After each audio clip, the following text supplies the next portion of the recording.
দুর্গাপুজোর মাসেও কলকাতায় বৃষ্টিতে বিরাম নেই। আলিপুর আবহাওয়া দপ্তর এ বিষয়ে খুব একটা আশার কথা শোনাতে পারছে না। আগামী কয়েকদিনে বিক্ষিপ্তভাবে কলকাতা সহ দক্ষিণবঙ্গে ঝড় বৃষ্টি চলবে। যদিও বঙ্গোপসাগরে এই মুহূর্তে কোনো নিম্নচাপ অঞ্চল সক্রিয় নেই, তবে রয়েছে মৌসুমী অক্ষরেখা, যার ফলে সাগর থেকে প্রচুর পরিমাণে জলীয় বাষ্প স্থলভাগে ঢুকছে।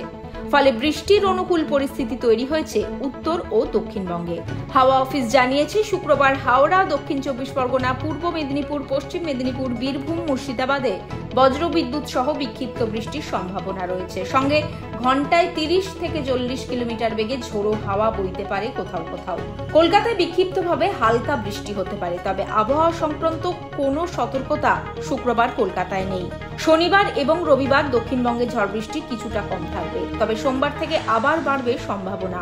সোমবার দক্ষিণের সব জেলাতেই বজ্রবিদ্যুৎ সহ বৃষ্টি হতে পারে, সঙ্গে থাকবে ঝোড়ো হাওয়া। এই জেলাগুলিতে হলুদ সতর্কতা জারি করেছে হাওয়া অফিস। সোমবারের পর আপাতত আর কোনো সতর্কতা নেই দক্ষিণবঙ্গে।